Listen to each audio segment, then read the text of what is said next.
안녕하세요. 도너스의 김민창 이사입니다. 예, 오늘은 이제 온라인 모금 컨텐츠 기획 관련해서 조금 이제 강연을 준비를 했고요.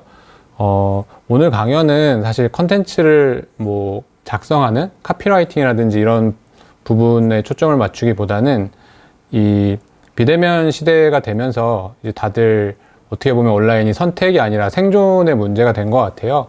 근데 온라인에 평소 좀 익숙하지 않으셨거나 온라인의 문법을 좀 궁금해 하셨던 분들에게 어떻게 접근해야 될지 좀 이 접근법 위주로 내용을 준비를 해왔습니다. 네. 그래서 오늘 쭉 진행을 온라인으로 할 거고요. 저도 이제 온라인 강연이 자주 하진 않다 보니까 조금 어색할 수 있어도 이해 부탁드리겠습니다. 네. 저는 이제 뭐 방금 소개를 드리긴 했지만 그 브릭트웍스라는 회사에서 도너스라는 모금 솔루션을 만들고 있습니다. 그래서 저희가 이제 모금 기술을 연구하는 곳이에요. 그래서 어떻게 보면 후원자를 관리하고 온라인에서 후원자들이 후원을 신청할 수 있는 페이지를 비영리 조직들한테 제공하는 그런 일을 하고 있다 보니까 아무래도 온라인에서 모금이 어떻게 이루어져야 되는지 이런 부분들을 연구해서 그 기술을 담당자, 비영리 조직에 계신 이제 홍보나 모금 담당자 분들한테 제공을 하고 있습니다. 그래서 주로 오늘 제가 말씀드리는 내용들은 그렇게 도너스를 개발하면서 연구했던 내용들을 같이 공유해 드리려고 합니다. 뭐 간단히 소개를 조금 더 드리면요. 저희는 이제 한 13년 정도 계속 그 모금 기술을 만들어 왔고요. 주로 이제 보시면은 좀 분야별로 뭐 저희 표현으로는 앞서가는 조직들이 도너스를 많이 사용을 하고 계세요. 그래서 주로 이 곳들이 저희의 파트너고 이 조직들이 겪었던 시행착오 그리고 새로 돌파하고 있는 그런 부분들에 대한 뭐 노하우 그리고 실패나 성공 사례들을 공유를 해드리려고 합니다. 그 도너스 자체는 이런 식으로 구성이 되어 있어요. 그래서 보시면 이제 모금이라고 하는 모듈, 커뮤니케이션 모듈, 분석 모듈이 되어 있는데 이제 요거를 제가 서두에서 보여드리는 이유는 저희도 이제 처음에는 모금이라는 단위 하나로 시작을 했었는데요. 사실은 이제 커뮤니케이션 채널들이 굉장히 많아지고 카카오톡, 뭐 유튜브부터 해가지고 굉장히 많아지면서 이 커뮤니케이션이 별도로 굉장히 중요해지더라고요. 그래서 그런 흐름들에 대해서도 말씀을 드릴 예정이고요. 그리고 뭐 최종적으로 기술은 요즘에는 결국엔 데이터를 수집하고 활용하는 부분으로 나아가기 때문에 이제 분석 부분이 별도로 저희도 연구를 하고 있습니다. 네, 본격적으로 이제 오늘 전체 강연의 목차고요. 앞에서는 이제 온라인 모금 환경의 특징에 대해서 제가 조금 짚어드린 이후에 총 4가지 좀 주제를 갖고 왔어요. 그래서 이런 식으로 접근이 필요하다라고 이해를 해주시면 될 것 같습니다. 네, 사실 이 들어가기 부분에 제가 하고 싶은 얘기를 다 담아왔어요. 그래서 좀 바쁘신 분들은 이 부분이라도 이제 꼭 요 들어가기와 나가기가 있기 때문에 2가지만 잘 봐주셔도 괜찮습니다. 네, 우선은 오프라인에서 우리가 살고 있죠. 살고 있고 오프라인은 어떻게 보면은 많은 분들이 익숙하고 거기서 어떻게 모금을 해야 되는지 많이들 지식도 공유되어 있고 한 것 같아요. 근데 이제 온라인도 많이 알기도 하지만 사실은 또 생소한 분들도 계시고 특히나 이 온라인을 오프라인과 대비해서 어떻게 다르게 접근해야 될까 이런 부분들이 관건인 것 같은데요. 제가 이제 해드리고 싶은 얘기는 우선은 매체예요. 결국에 우리가 온라인이라고 불리는 그 환경, 공간은 미디어라고 볼 수가 있고요. 아날로그 매체가 이제 디지털 매체가 등장을 해서 요즘에는 이제 정말 디지털 매체에 누구나 24시간 노출되어 있는 이제 세상인데요. 이제 이 매체는 결국에는 무언가가 기록이 돼서 전달이 되는 그런 개념이고요. 그래서 어떻게 보면 이제 인류가 진화하게 된 과정 중에서는 문자가 발명이 되고 거기다 기록을 하고 자산과 지식이 축적이 되면서 발전을 해왔는데, 어떻게 보면 아날로그에서는 그 기록을 하고 측정을 하는 것들이 뭐 디지털에 비해서는 굉장히 어려웠던 시기라고 생각을 합니다. 근데 디지털 매체가 나오면서 가장 큰 차이점은 디지털에는 모든 게 사실은 기록이 된다는 거예요. 그러니까 우리가 디지털로 뭔가를 본다는 뜻은 여기에 기록이 된 걸 보여주는 거거든요. 그래서 측정 용이성에서 가장 큰 차이점이 나타나게 되고요. 어떻게 보면은 이제 우리가 TV를 틀었을 때 몇 명이 봤는지 이런 것들을 예전에는 측정하기가 쉽지가 않았어요. 하지만 이제 인터넷 TV가 보급이 되고 유튜브, 넷플릭스로 영상을 보면은 그 회사들은 누가 얼만큼의 뷰를 갖고 몇 시간 동안 영상을 이제 봤는지를 매우 쉽지는 않지만 실시간으로 그들의 기술을 갖고서 측정을 하고 있죠. 이제 그러다 보니까 이 디지털 전환이라고 우리가 부르는 이 시대에서는 결국에 우리 삶에 가장 큰 영향을 미치는 건 사실 측정의 용이성, 그로부터 오는 이제 기록인 것 같아요. 그래서 결국에 온라인 환경이 오프라인과 다른 거는 모든 게 기록이 되고 있고, 이 기록된 걸 어떻게 더 잘 활용할까, 이런 관점으로 이제 접근을 잘 하는 사람들이 소위 말해서 온라인 뭐 마케팅이나 모금을 잘 하는 그런 집단이나 사람이 된 것 같고요. 그 컨텐츠도 그래서 기록물이거든요. 기록물이고, 기록물의 이제 특징은 사실 자산화가 가능하다는 데 있습니다. 그래서 이제 온라인에서 캠페인을 기획하거나 콘텐츠를 기획할 때는 제가 오늘 주로 말씀드릴 부분은 의식적으로 자산화를 염두에 두고 움직여야 된다. 특히나 이 어떤 우리 비영리 조직에 계신 분들은 다들 시간에 쫓기잖아요. 한 명이 여러 업무를 담당하기도 하고 그런 부분들이 있기 때문에 이 컨텐츠의 파편화를 어떻게 하면 방지를 하면서 최대한 자산화의 관점으로 이 컨텐츠 기획을 할 수 있을까, 이런 부분들을 집중해서 봐주시면 좋을 것 같고요. 그래서 사실 최종적으로 제가 드리고 싶은 말은 컨텐츠를 우리가 작성하고 제작한다는 말들을 많이 하는데요.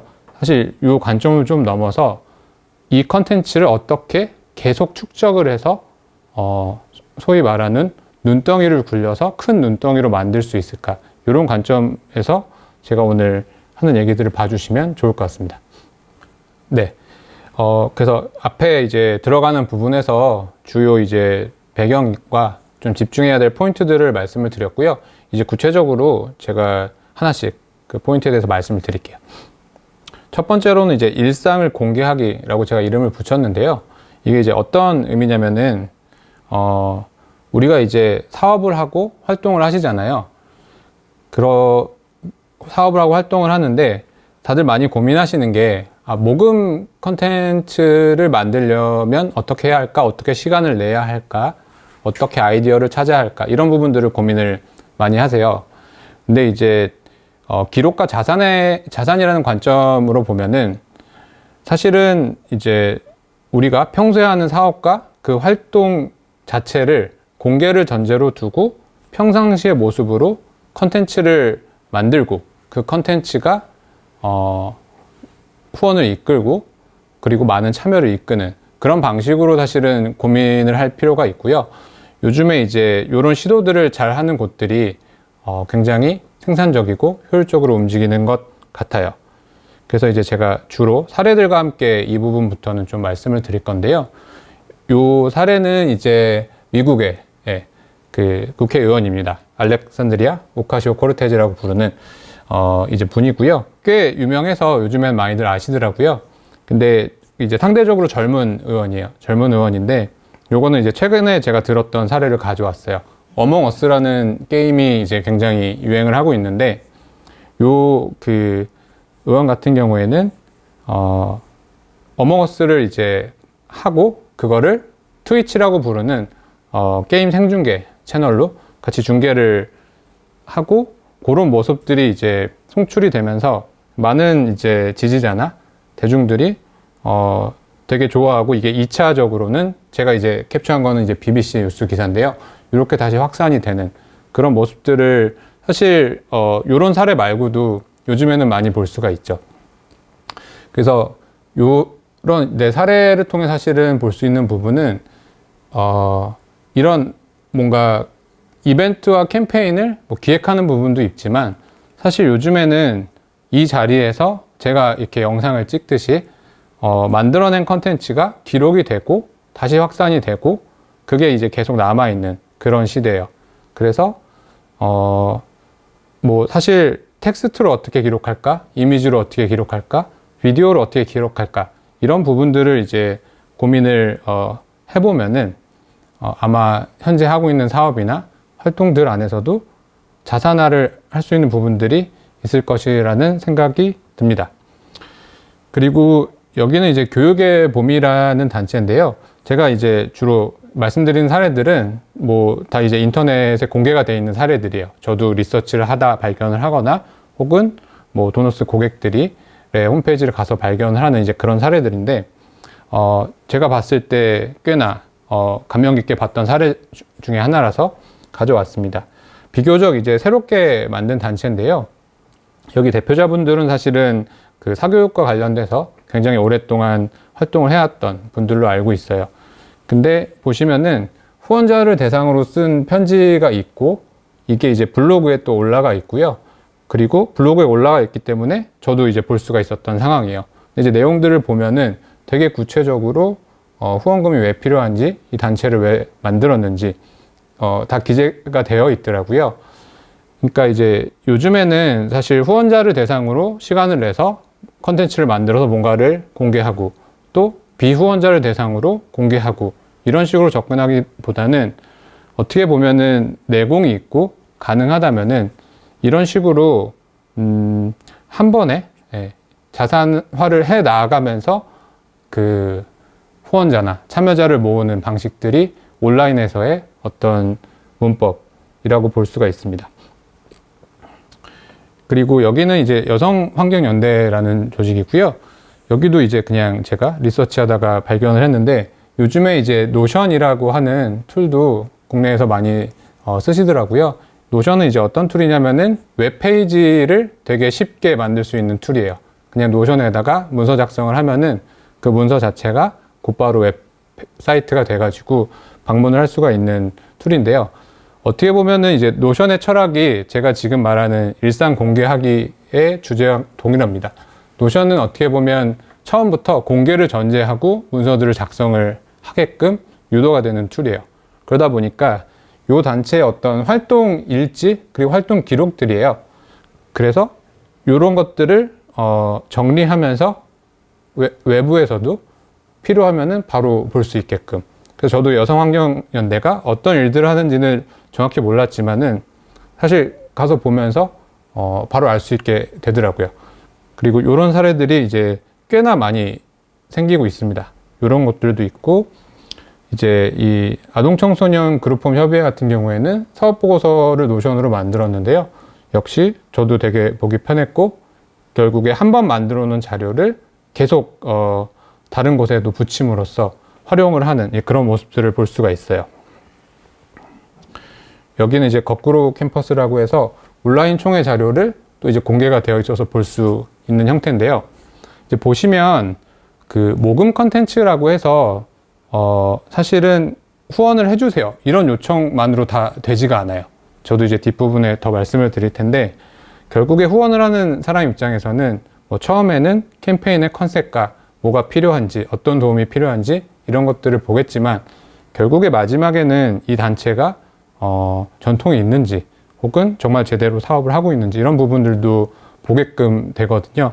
그래서 그때는 이런 자료들이 계속 축적이 되어 있다면은 활용을 할 수가 있겠죠.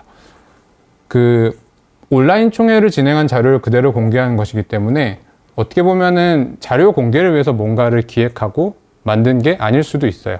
그냥 평상시에 하는 우리 단체가 하는 사업이나 활동들을 계속 잘 축적을 해서 자산으로 만들면 결국에 활용할 수 있다. 이런 부분들을 잘 봐주시면 좋을 것 같습니다. 여기는 이제 대학 알리라는 곳인데 보시면 이제 다양한 링크의 형태로 그 자기들의 그 소개를 하는 모습들을 좀 담아왔고요. 또 이제 재밌는 단체가 하나 있어요. 오픈 튜토리얼스라고. 여기는 이제 유명한 개발자 분이 만든 이제 단체고요. 어떻게 보면은 이제 보시면 뭐 자바스크립트라든지 이런 내용들이 적혀 있는데, 코딩과 관련된 교육 컨텐츠를 만들어서 공개하기도 하고 그런 일을 하는 비영리 조직입니다. 사실 이제 디지털 매체라는 거는 개발자들이 만든 거잖아요. 그러다 보니까 이 개발자라는 집단은 이렇게 기록하고 자산화하고 공유하고 이걸 다시 확산시키는데 되게 익숙한 분들이에요. 그래서 이 단체가 이제 재밌는 부분은, 예를 들면 이건 단체 홈페이지인데 오른쪽에는 튜토리얼스 업데이트라는 란이 있어요. 여기에 보면은 사람들이 여기에 들어와서 좋아요를 눌렀다든지 뭘 봤다든지 기록했다든지 이런 것들이 최신 순으로 계속 뜨는 이제 그런 형태예요.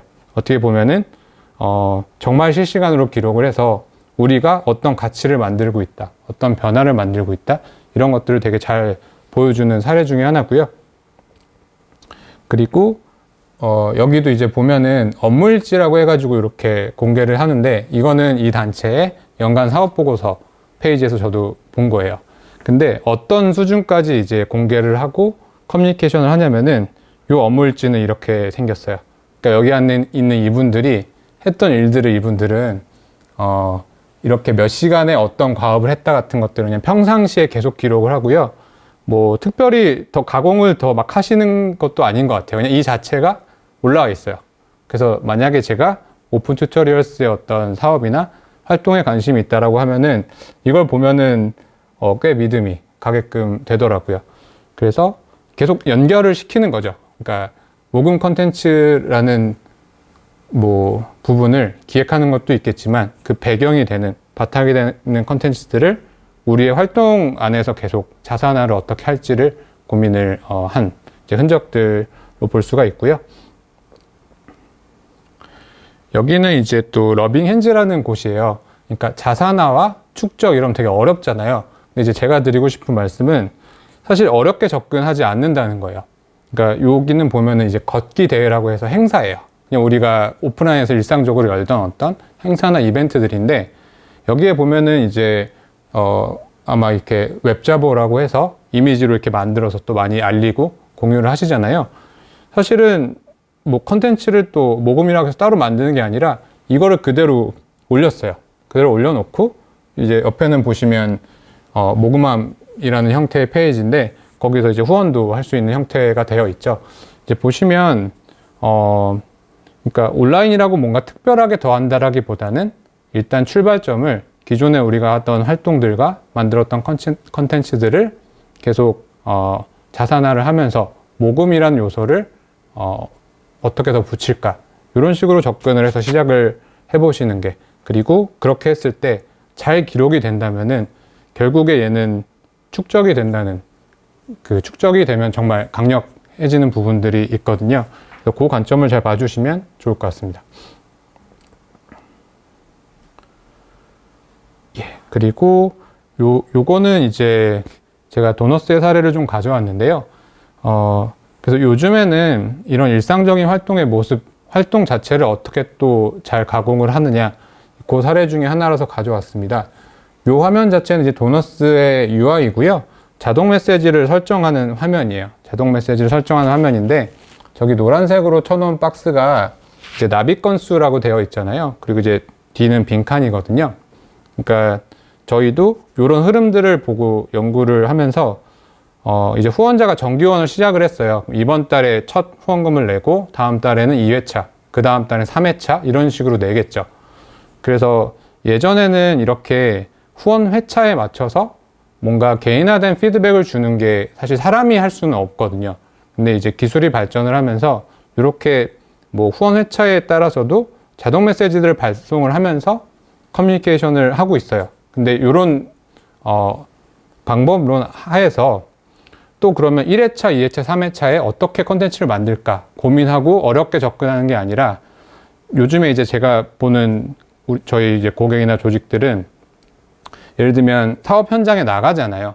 그게 뭐 때로는 시위일 수도 있고 때로는 교육일 수도 있고, 그런 현장 활동하는 도중에 이렇게 스마트폰으로 장면을 찍어요. 그냥 찍고 그거를 이 3회차 메시지에 올려두는 거예요.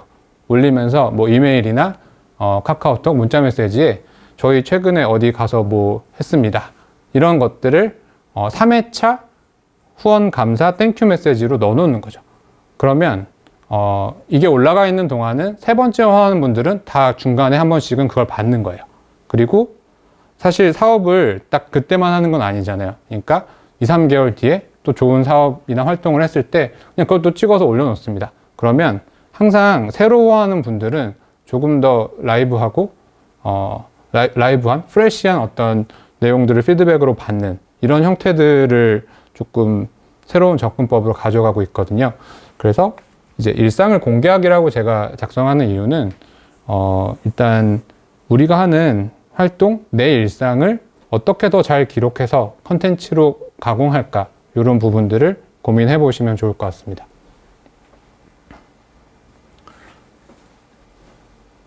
네, 다음으로는 이제 두 번째, 단계별 검증하기로 넘어가 볼게요.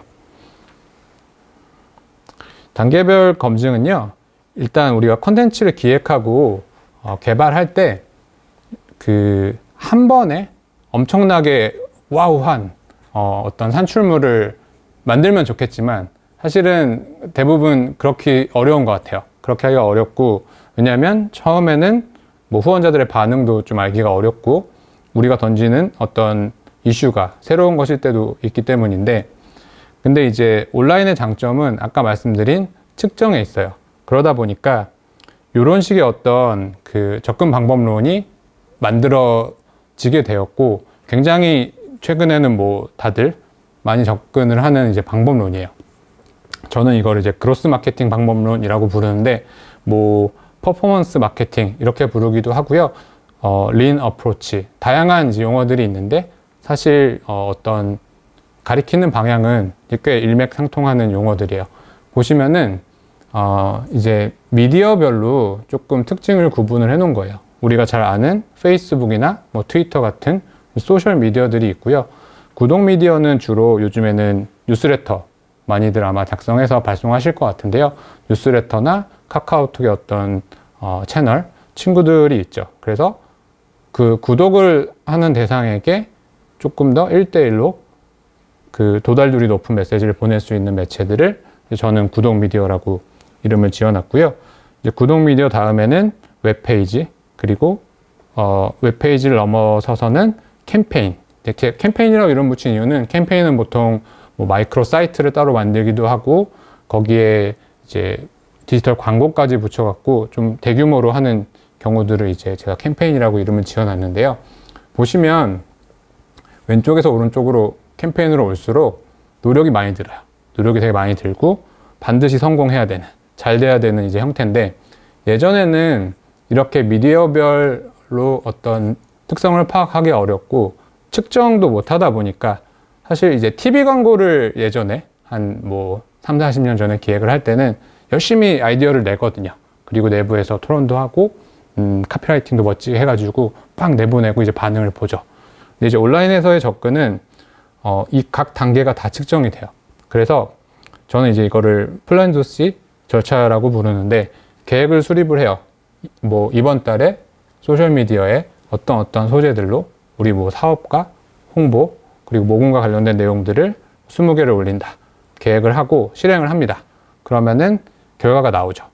그리고 거기서 이제 후원으로 바로 이루어지는 걸 포착을 할 수도 있고, 예를 들면 페이스북이라고 한다면 본 사람 대비해서 인게이지먼트라고 보통 부르는데요. 뭐 라이크나 댓글이나 공유를 얼마나 했는지, 이런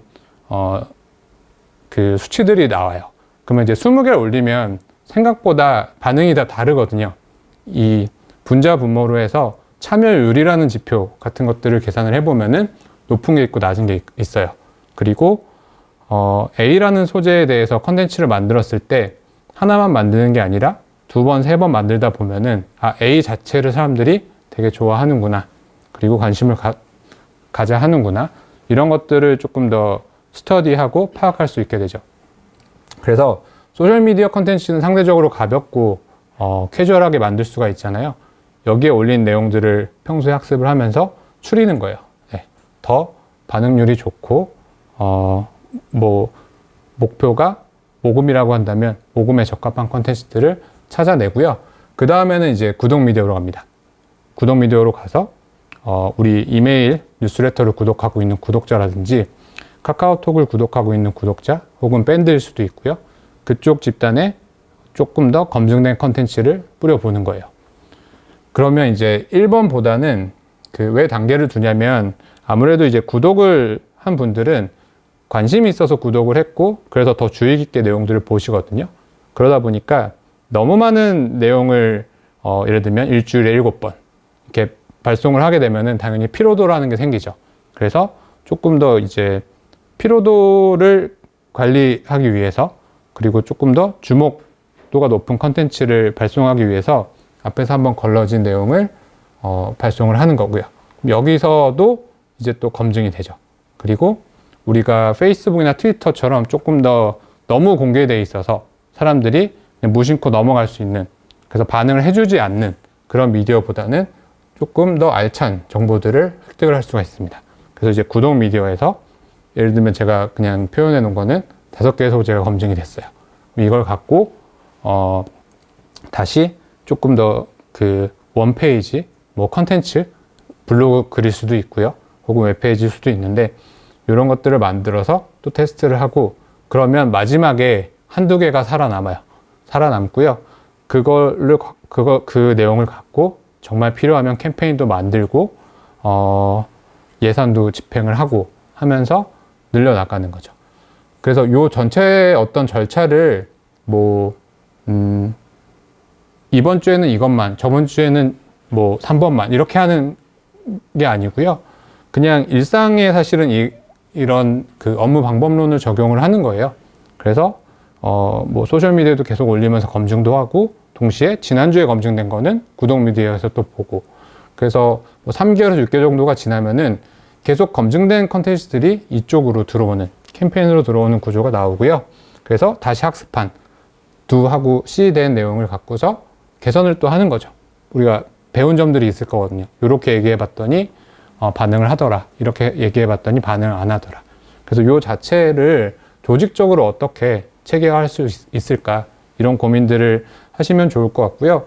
사실 이런 어떤 접근법 자체는 조금 더 뭐 대형 조직이라든지 온라인을 되게 잘 쓰고 이 측정과 분석에 익숙한 곳들은 굉장히 예전부터 이미 내재되어 있는 방법론이라고 보시면 될 것 같아요. 네. 그리고 이제 최근에 조금 더 어떤 흐름들이 있는지를 제가 보충해 드리려고 하는데요. 저는 어쨌든 온라인 모금을 연구하기 때문에 전자상거래, 네, 일반적인 상거래 트렌드도 당연히 유심히 봅니다. 그래서 이커머스에서는 사실 이제 우리가 캠페인의 컨셉이라고 부르는 어떤 그런 거창한 형식보다는 사실은 충실한 내용 중심으로 경쟁이 되게 많이 이루어지고 있어요. 네. 물론 뭐 형식이 안 중요하다는 건 아닌데 상대적으로 내용만 강조하는 시장이 엄청나게 커졌고요. 그 중에 하나가 사실은 요즘에 물건 살 때 네이버에서 검색해서 많이들 구매하시잖아요. 아마 검색해서 보면은 네이버 스마트 스토어라는 데로 연결이 보통 돼요. 그러면 거기를 열어보면 통일 이미지로 굉장히 많은 내용들이 그 스토어에 들어가 있고 내가 보는 물건이 있으면은 쭉 내리면서 계속 보게 되죠. 사실 이 흐름이, 이거는 이제 네이버 스마트 스토어의 판매자의 어떤 추이예요. 굉장히 많아졌고 사실 항상 네이버가 실적 발표를 하면은 계속 성장하는 이제 회사 중에 하나인데 최근에 성장 동력이 이런 커머스 쪽에 있고요. 그 중에 하나가 사실 스마트 스토어죠. 그래서 이 스마트 스토어의 특징은 사실은 다 똑같이 생겼어요.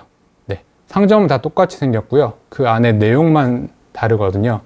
그러니까 이미 우리는 내용이 어떻게 다르는지를 갖고서 결제를 할지 말지, 구매를 할지 말지에 되게 익숙해져 있는 상황이에요. 그러다 보니까 예전에 정말 이커머스 초창기, 20년 전, 10년 전에는 다들 각자 자체 웹사이트를 만들고 얘를 또 어떻게 크리에이티브하게 보일까, 이런 연구들을 되게 많이 했는데요. 최근에는 그런 거 없이 스마트 스토어를 열고 내용을 어쨌든 충실히 상품을 만들고 컨텐츠를 만들어서 판매를 잘 하는 곳들도 굉장히 많이 생겨나고 있죠. 그리고 그렇게 된 이유는 결국에 이제 우리나라 기준으로 그냥 말씀을 드리면은 이런 플랫폼 회사들이 기술적으로 내용에만 집중할 수 있는 환경을 만들었기 때문인 이유가 하나 있는 것 같아요. 그래서 사실은 형식보다 사람들이 내용을 보고서 구매를 결정하는 환경들이 이미 꽤 만들어져 있고 최근의 흐름이다. 이렇게 봐주시면 좋을 것 같고요. 요거는 이제 비츠 조명이라고 제가 좀 필요해가지고 검색을 해봤던 경우예요. 그리고 그냥 이제 이 컨텐츠 페이지예요. 이 조명을 소개하는 그 웹페이지가 하도 길어가지고 그냥 제가 쭉 이어붙여갖고 가져왔는데 아마 되게 온라인에서 구매를 많이 하신다면 익숙한 모습일 거예요. 최근에는 여기에다가 리뷰도 있고 그리고 어떤 제품의 사진도 고화질, 원견, 근경 이런 식으로 엄청나게 들어가 있잖아요. 그래서 사실은 웹사이트 어떤 그 자체를 엄청 특이한 형식으로 꾸미는 부분도 있지만은 이 안쪽을 어떻게 더 꾸밀까가 이제 좀 온라인에서 후원자나 구매자의 그 이목을 끌기 위해 필요한 접근 중에 하나죠. 그러다 보니까 저도 이제 많이 보게 된 게 이 3번 웹페이지의 좀 중요성이었어요. 그러니까 예전에는 소셜미디어, 구독미디어에서 검증이 됐다. 그러면은 바로 캠페인 사이트 만들어서 모금도 해보고 이런 접근들을 많이 했는데 어떻게 보면은 정말 중요하고 그 형식이 또 같이 있어줘야 되는 캠페인도 있을 거예요. 근데 그렇지 않다라고 하면은 조금 더 간소하게 틀은 그냥 사람들이 일반적으로 컨텐츠를 소비하는 데 제일 적합한 형태. 그게 이제 어떻게 보면은 네이버 상거래선 네이버 스마트 스토어고요. 모금 쪽에서는 크라우드 펀딩의 어떤 컨텐츠 페이지예요. 그래서 해피빈, 가치가치, 와디즈. 뭐 이건 외국도 마찬가지입니다. 외국에서도 그런 크라우드 펀딩, 킥스타터 같은 회사들의 어떤 디자인이라고 할까요? 컨텐츠를 보여주는 방식은 되게 비슷해요. 사실 되게 비슷하고 하지만 사람들은 그 안에 있는 내용들을 보고서 이제 결정을 하죠. 그래서 잘 되는 컨텐츠를 찾는 방법 중에 하나가 오히려 쉽고 빠르게 효율적으로 우리만의 모금 스토리를 빨리 만들어서 보여주는 거예요. 보여주고 그 안에서 잘 되는 컨텐츠를 찾고 당연히 처음에 찾아지지 않기 때문에 반응들을 보면서 안 되면 고치는 거죠. 네. 이렇게 했더니 100명 중에 1명도 답변이 없었어. 그러면은 사실 뭔가를 바꿔야죠. 그게 첫 번째 메인 이미지일 수도 있고 이 캠페인의 이름일 수도 있어요. 그런 부분들을 이제 바꿔가면서 빠르게 테스트를 해서 사실 결국에 우리 단체에 가장 적합한 어떤 컨텐츠를 찾아가는 게 이 온라인에서의 컨텐츠 기획의 접근법입니다. 그래서 이제 저도 연구를 하면서 이 웹페이지 부분에 좀 더 집중을 하게 되었고요. 그래서 그 도너스에서는 이제 이런 형태의 그 제품도 만들게 됐어요. 보시면 저희는 이제 이걸 모금함이라고 부르는데요. 사실 레이아웃은 매우 비슷해요. 그냥 사람들이 컨텐츠를 현재도 되게 편안하게 소비할 수 있는 그런 형태예요. 근데 이제 왜 만들었냐면은 우리가 이제 해피빈이라든지 가치가치에 뭔가 모금 컨텐츠를 올리려고 하면은 이때부터는 되게 장벽이 생기죠. 검수도 받아야 되는데 사실은 뭔가 모금에 더 적합하게 올려야 되니까 되게 어렵거든요. 그래서 이제 그런 고민들을 하시는 모습들을 보면서 사실 제가 이제 첫 번째 일상을 공개하게 해서 말씀드렸던 게 이게 이제 꼭 엄청나게 기획을 해서 만들어야 되는 시대가 아니거든요. 그냥 평상시에 잘 해야 되고 평상시에 잘한 것들을 조금씩 모아가지고 사실은 누적이 됐을 때 되게 강력한 컨텐츠로 만드는 게 요즘 모금과 마케팅을 잘하는 사람들의 접근법이에요. 그래서 요거 자체는 그냥 그 우리가 쓰는 거거든요. 그래서 틀은 고정돼 있고 내용들을 바꿔서 테스트를 할 수 있도록 만든 거고요. 뭐 도너스에서 이거를 이제 만든 거를 꼭 이용해야 된다 이런 얘기보다는 이거는 그냥 웹페이지예요. 아까 제가 말씀드렸던 노션일 수도 있고 그냥 자체적으로 갖고 있는 어떤 사이트의 게시판일 수도 있어요. 그런 것들을 활용해서 그 3단계 웹페이지에서 검증을 하시고, 사실 보면은 이제 최근에는 이런 형태로 링크를 사실은 보내죠. 보통은 우리 그 잠재원자 풀이 있기 때문에 그 잠재원자 풀에 사실 더 개인적인 구독 미디어로 갈수록 오픈율이나 응답률은 높아지기 때문에 보내드리고, 이걸 눌렀을 때 관련된 내용을 한 번에 소비할 수 있게 만들어주는 거예요. 그러니까 사실 또 자사나의 이제 되게 어려운 점은 파편화라는 게 반대편에 있어요. 그러니까 이거 A도 모으고 B도 모으고 C도 모으고 좋은데 이게 잘 연결이 안 되면 되게 어렵거든요. 그래서 우리가 평소에 쌓았던 어떤 자산들을 이런 웹페이지를 만들 때는 그게 링크일 수도 있고요. 혹은 필요하면 발췌해서 앞에 공개할 수도 있는데, 어쨌든 보는 사람 입장에서는 눌러서 한 번에 이해할 수 있게끔 만들어주는 거고요. 이 개념은 사실 원래 있는 거예요. 우리가 후원을 요청할 때는 오프라인에서는 브로셔를 만들어서 드리잖아요. 그럼 브로셔는 어떻게 보면 우리 단체가 하고 싶은 얘기가 핵심만 모아서 집약된 그 한 장이거든요. 똑같은 개념이라고 봐주시면 좋을 것 같아요. 그래서 저도 이제 이걸 만들었더니 그 도너스의 고객들이 쓰는 모습들을 보게 됐어요. 그래서 어렵게 쓰지진 않을까 이런 고민들을 많이 했는데 되게 다양하게 활용들을 하시더라고요. 그래서 보시면은 이렇게 이런 사례에서는 어떤 걸음 챌린지를 조금 모금이랑 접목해서 빠르게 내용을 만들어 가지고 그 공개를 하는 모습들을 보게 됐고요. 그리고 이제 최근의 특징은 사실 틀이 고정되어 있다는 건 많은 장점을 갖고 있어요. 그러니까 빠르게 배포할 수도 있지만 빠르게 수정도 가능합니다. 그래서 여기에 뭐 참여한 사람들의 반응을 보면서 영상이 추가됐으면 그냥 하나 더 삽입을 하는 거고요. 그 영상의 뷰가 되게 높으면 아래쪽에 있다가 위쪽으로 옮기기도 하고, 그래서 틀 자체보다는 어쨌든 내용적으로 어떻게 더 차별화를 하거나 전달을 할지를 고민을 하게 되는 거죠. 그래서 더 빠르게 반응하면서 계속 개선해 나가는 그런 단계별 검증의 형태를 이제 볼 수가 있고요. 이런 경우는 이제 숭실대학교에서 진행한 특별 재난 지역에 거주하는 학생들에게 후원을 요청하는 경우였어요.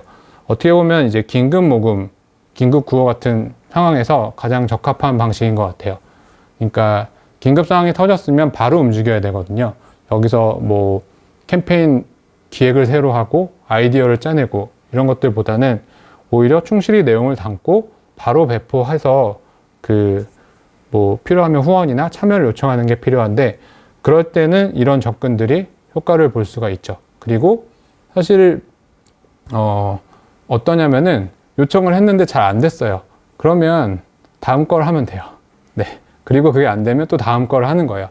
그러니까 투입한 시간이 적을수록 사실은 다른 어떤 소재를 발굴하거나 테스트할 수 있는 시간들은 많아지기 때문에 이 사례는 사실은 근데 꽤 성공적인 사례였습니다. 보시면은 거의 바로 요청을 해가지고 목표치를 훨씬 넘는 그 후원금을 모금했던 사례고요. 빠르게 움직이는 게 중요하다는 걸 저도 그 사례를 보면서 배웠어요. 그리고 여기는 앞서 보여드렸던 러빙엔즈라는 곳인데 여기가 이제 이런 접근을 잘 하시더라고요. 여기 이제 힘내요 랜서트라고 해서 이제 또 온라인에 좀 적합한 형태로 기존 사업들을 많이 변경하고 적응해 가시는 것 같아요. 이런 사업을 할 때도 그냥 뭐 블로그에만 올려놓으면은 후원으로 바로 연결이 안 되잖아요. 그냥 올려서 더 후원도 받을 수 있는 형태들을 그냥 마련해 주는 거예요. 그래서 여기서 검증이 되면 이걸 갖고 다음 캠페인이나 또 소재들을 발굴을 할 수가 있겠죠. 우리가 캠페인을 기획할 때 이미 우리가 검증된 컨텐츠, 소재들이 있는 상황과 그렇지 않은 상황은 엄청나게 다르거든요. 그래서 그런 것들을 꾸준히 평소에 만들어주는 이런 단계별 검증학이라는 건 그런 의미입니다.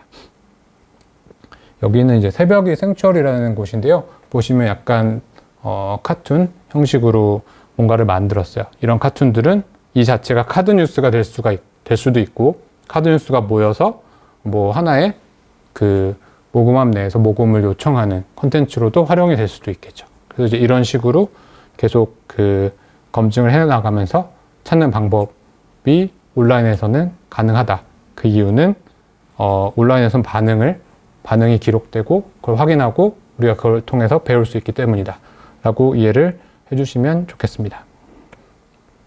네. 그리고 요 다음 부분은 이제 좀 더 컨텐츠 소재 그리고 작성에 대한 부분을 제가 조금 가져왔고요. 요 어떤 프레임워크를 소개를 해드리면 좋을 것 같아서 들고 왔는데요. 이제 우리가 모금 컨텐츠를 기획하고 내용을 구성을 할 때 그 모금과 관련된 내용은 크게 프로블럼, 문제점, 그리고 해결 방안, 그리고 그 해결 방안으로 인한 그 영향력, 결과죠. 이렇게 세 가지 포인트가 이제 이 컨텐츠에 잘 담겨 있는지, 그리고 이 소재에는 어떤 부분이 더 중요한지, 우리 조직에는 예를 들면 우리가 되게 독특한 문제를 다루고 있다라고 하면은 이 프로블럼이 되게 강조된 형태의 어떤 모금 컨텐츠가 나올 거고요. 뭐 문제는 되게 그냥 일반적으로 모두가 알고 있고 크게 새롭지 않은데 해결 방안이 되게 독특하다. 예를 들면 어떤 기아와 관련된 문제는 사실 예로부터 있어 왔기 때문에 사람들이 그 자체만 갖고서 뭔가 더 새로움을 느끼지는 않아요. 하지만 뭔가 우리 단체의 접근법이 그 식량을 굉장히 효과적으로 생산을 해서 전달할 수가 있다라고 하면은 아마 솔루션이 강조된 그런 형태의 컨텐츠일 거예요. 그리고 이런 어떤 접근들을 통해서 과거에 한 10년 동안 정말 많은 성과를 냈다라고 하면은 임팩트 자체를 자랑하는 방법도 있고요.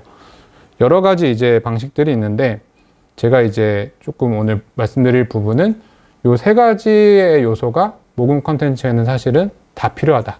그리고 다 필요하긴 한데 우리 단체마다 혹은 어떤 시점 그리고 누구에게 얘기를 하느냐에 따라서 강조돼야 될 게 그때그때 다르다. 그래서 이런 툴을 놓고서 앞서 말씀드렸던 테스트를 하는 거예요. 계속 찾는 거거든요. 제가 좀 사례를 갖고 왔는데요. 여기는 그 사단법인 점프라는 곳에 이제 웹사이트를 제가 들어가서 그냥 캡처를 한 거고요.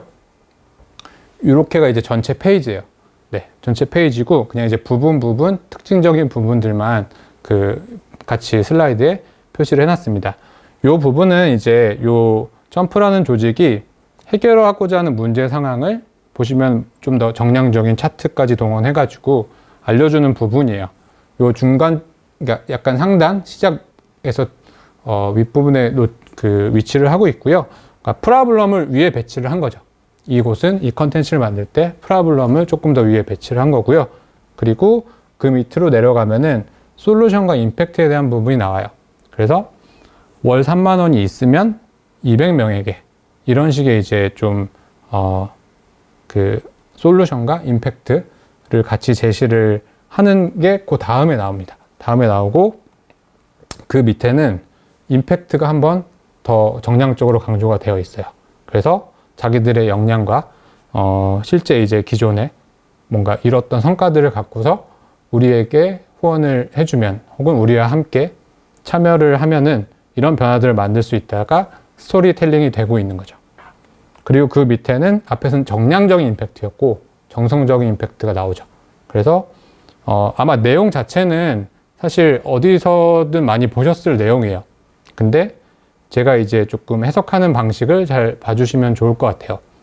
프로블럼이 위로 갈 때도 있고 임팩트가 2번 나와서 강조가 되기도 하고 그 지루함을 덜기 위해서 정량적인 거 그리고 정성적인 거 이런 식으로 배치를 또 하거든요. 그래서 이제 이런 식으로 쭉 구성이 되어 있습니다. 여기는 이제 유니세프 한국위원회 페이지인데요. 보시면 여기도 뭐 다양한 얘기들이 나와 있고요. 중간에 보면은 아까 앞서서 점프에서 했던 접근과 유사한 접근법이 여기도 들어가 있죠. 솔루션과 임팩트. 그래서 보면은 월 3만 원의 정기 후원으로 매월 공책 80건과 연필 290자루를 전달할 수 있다. 이런 것들에 반응을 하는 사람도 있고요. 반응하지 않는 사람들도 있어요. 그래서 테스트가 사실은 필요한 거예요. 그리고 그 아래로 가면은 임팩트와 프로블럼이 합쳐져서 강조가 되어 있습니다. 그러니까 보시면 이 유니세프라는 단체가 지금까지 달성한 그 임팩트가 나와 있고요. 하지만 아직 해결하지 못한 남아있는 프로블럼이 같이 대조가 되어 있어요. 그래서 이런 어떤 접근들은 지금까지 함께해서 이만큼 변화를 만들었으나 아직도 이만큼 남아있다. 이런 식의 스토리텔링으로 연결이 되는데요. 보시면 이제 각각의 구획별로 프로블럼과 솔루션과 임팩트가 다양한 방식으로 조합이 계속 되고 있죠. 이 부분은 이제 체리티 워터라고 해서 그 미국에 있는 단체입니다. 여기는 이제 프로블럼이 조금 더 수치 중심으로 한눈에 전달하는 게 좀 상단에 나와 있고요. 문제가 되게 심각하고 많은 사람들이 공감을 하는 경우에는 이렇게 프로블럼이 위에 올라가 있는 경우가 많아요. 그리고 또 내려가면 프로블럼과 솔루션이 나와 있고요. 솔루션 같은 경우에는 이 페이지에 뭐 다 담았을 때 너무 내용이 많다라고 하면은 저렇게 더보기 버튼을 통해서 추가적으로 전달을 하기도 합니다. 네. 그리고 아래쪽에는 임팩트가 나와 있어요. 또 밑으로 가면은 요번에는 금액과 수치들을 조금 활용해서 또 솔루션과 임팩트를 표현하는 내용들이 이제 다양한 식으로 변주가 되고 있죠. 네. 그래서 보시면은 이런 뭐 캠페인 사이트 컨텐츠를 분석을 할 때 각각의 어떤 지점들이 어떤 얘기를 하고 있는지를 좀 유형화를 해볼 수가 있고요. 사실 검증을 하고 테스트를 한다는 거는 사진을 교체하고 이름을 바꾸는 것도 있지만 이 안에서 어떤 메시지를 더 먼저 전달할까 이런 부분들도 있거든요. 그래서 이제 온라인의 어떤 측정의 용이성이라는 장점을 최대한 활용을 하는 곳들은 예로부터 이런 학습을 되게 많이 해왔고요. 이 학습은 한 번에 끝나지는 않고 6개월, 1년, 5년, 10년 이렇게 쌓이면은 조직의 사실 자산이 그때 가서 만들어지는 것 같아요. 그래서 저도 이제 모금과 관련돼서 조금 더 얘기를 할 수 있는 이유는 실제 이런 어떤 캠페인이나 사이트들이 어떤 결과로 연결됐는지를 되게 오랫동안 지금도 계속 보고 있기 때문이고요. 그 중에 하나가 이 UTM 파라미터라는 어떤 방법론이 있어요. 기술적 방법이 있고요. 제가 UTM 파라미터 자체를 오늘은 사실 길게 설명을 드리진 않을 거예요. 왜냐면 요거 자체도 되게 기술적으로 다룰 게 많기 때문에 대신에 이제 어떤 개념이냐면은 우리가 웹에서는 링크로 다 움직이잖아요. A라는 웹페이지에서 B라는 웹페이지로 그 링크로 움직일 때 꼬리표를 달아두는 거예요. 꼬리표를 달아두면은 보시는 것처럼 A라는 컨텐츠에 달아둔 꼬리표를 달고서 우리 뭐 컨텐츠를 보다가 최종적으로 후원 신청 혹은 결제를 했어요. 그러면은 저 UTM 파라미터를 여기서 저장을 해놔가지고 컨텐츠 A를 보고 들어와서 추가적으로 몇 분 동안 머물렀다가 후원을 했구나라는 걸 알 수가 있거든요. 그래서 아까 제가 검증을 하는 방법에 있어서 라이크나 댓글 이런 것들을 말씀을 드렸는데 사실 모금의 관점에서는 최종적으로 진짜 후원을 했는지를 보는 게 가장 정확하고요. 그런 방법은 이렇게 링크 뒤에다가 꼬리표를 붙이는 방법을 많이 사용하고 있다. 그리고 이거를 아마 이제 구글 애널리틱스 이런 툴들은 뭐 다들 아시는 것 같아요. 그런 구글 애널리틱스 같은 툴에서도 저 UTM 파라미터를 같이 읽어가지고 분석을 해줍니다.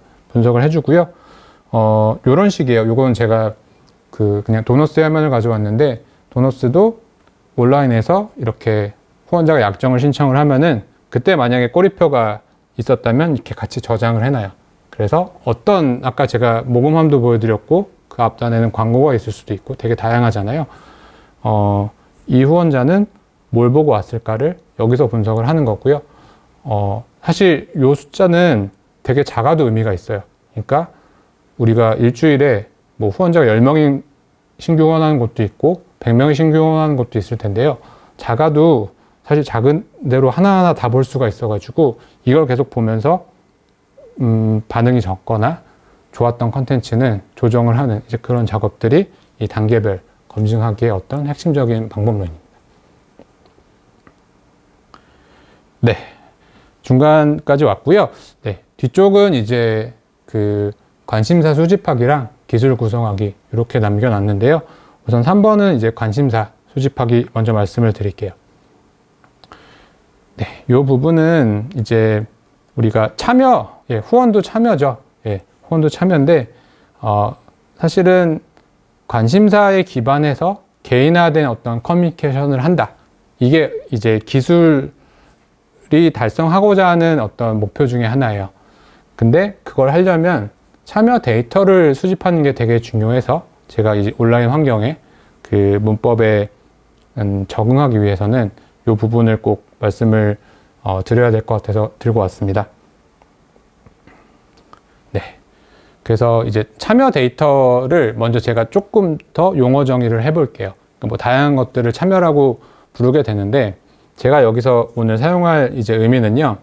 우리 조직에 대해서 외부에 있는 구성원, 그러니까 자원봉사자일 수도 있고 후원자일 수도 있어요. 외부의 구성원이 우리 조직에 이 사람이 관심을 갖고 있구나 라고 우리가 판단할 수 있는 그런 활동, 인터랙션을 참여라고 정의를 하겠습니다. 그러니까 이 참여가 아닌 활동에는 대표적으로는 문의 전화 같은 게 있을 수 있어요. 그냥 전화해서 뭐 궁금한 것들 물어보시고 뭐 끊을 수 있는 거죠. 이제 그 문의가 이분이 관심이 있다라고 판정할 수 있으면 그건 참여가 되고요. 근데 단순하게 그냥 뭐 클레임을 거는 걸 수도 있고 혹은 그냥 문의였다, 물어보는 거였다 라고 하면은 그거는 참여는 아닌 거죠. 그래서 활동이라는 개념이 조금 더 크고요. 그 안에서 관심을 확인할 수 있는 부분만 참여라고 부른다. 그리고 우리가 보통 후원자나 잠재 후원자를 상대를 하게 되면은 이런 기록들이 남을 거예요. 그런 기록들을 이제 예시로 가져왔는데요.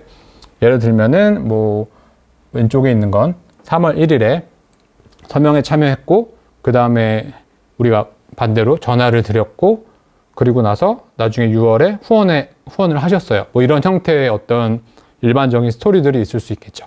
그리고 이쪽은 아직 후원까지는 안 하셨는데 최근 2개월간 2번에 참여를 하셨고 우리도 각각 참여를 했을 때 이런 식으로 감사 메시지를 보냈다.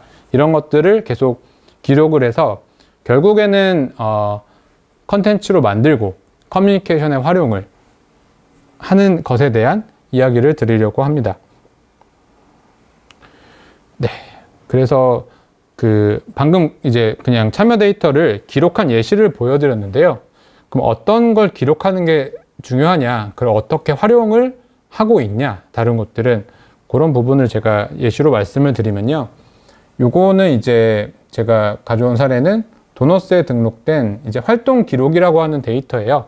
그래서 앞서 보여드린 것처럼 누가 온라인 서명 신청을 했다, 뭐 이런 것들을 남겨놓는 거죠. 그 구성원을 관리하는 시스템에는 이런 기록들을 잘 차곡차곡 보관해놔야 나중에 활용할 수가 있으니까. 근데 이런 걸 남길 때 예를 들면 저런 이제 태그라는 필드가 있어요. 그래서 플라스틱이나 업사이클링과 관련된 활동에 서명을 했다라고 하면은 저런 식의 태그가 붙어서 저장이 되게끔 세팅을 해놓는 거예요. 그리고 저런 태그는 사실 예전에는 이제 사람이 직접 시스템에 로그인해서 많이 입력을 했다라고 하면은 최근에는 이제 자동으로 서명 사이트에서 서명을 하면은 이 기록도 자동으로 등록되게끔 보통은 이제 API라고 부르는 그런 연동 방법을 통해서 다 연동을 해 놓거든요. 그러면은 예를 들어서 우리가 이런 서명과 관련된 어떤 액티비티를 혹은 캠페인을 3달간 진행을 한 거예요. 그래서 이런 식의 저 태그가 달린 참여 기록이 뭐 1000건이 쌓였다. 그러면 이런 식으로 활용을 많이 합니다. 이슈가 발생을 했을 때, 예를 들면 환경과 관련된 혹은 플라스틱과 관련된 이슈가 발생을 했을 때, 아니면 여기 나와 있는 것처럼 여성과 관련된 이슈가 발생을 했을 때 우리가 갖고 있는 연락 가능한 후원자 데이터베이스가 있을 거잖아요. 혹은 잠재 후원자 데이터베이스가 있을 텐데 그쪽에 이런 이슈가 발생했을 때마다 항상 똑같은 내용으로 전체한테 메시지를 발송하게 되면은 사실 피로도 이슈가 존재해요. 그리고 다들 아마 커뮤니케이션을 할 때 망설이는 부분이 그 피로도에 대한 부분일 텐데요. 사실 이 사람이 어떤 데 관심이 있는지를 알면은 피로도가 아니라 주목도라는 형태로 전환을 시킬 수가 있어요. 그러니까 우리가 유튜브에서 어떤 채널을 구독을 하죠. 혹은 뉴스레터를 구독을 합니다. 그 행위들은 제가 관심이 있어서 하는 행위들이기 때문에 오히려 컨텐츠를 더 원해요.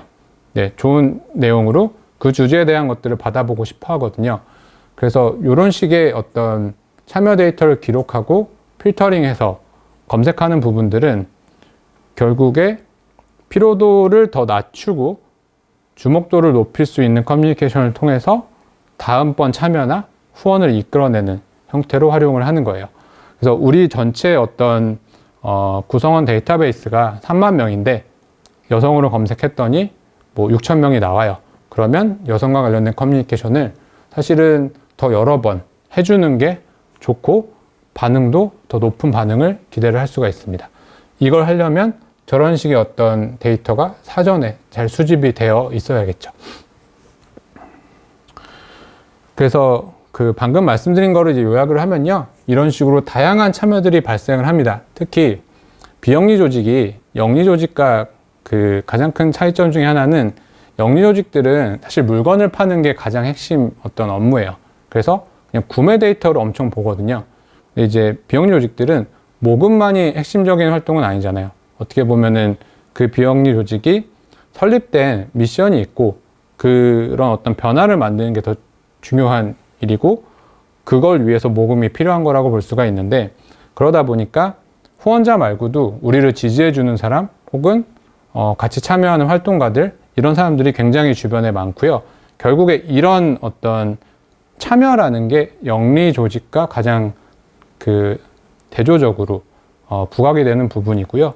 그래서 이런 데이터를 잘 수집을 해야 거기에 맞는 컨텐츠를 갖고 적절하게 커뮤니케이션을 개인화된 커뮤니케이션을 할 수가 있다.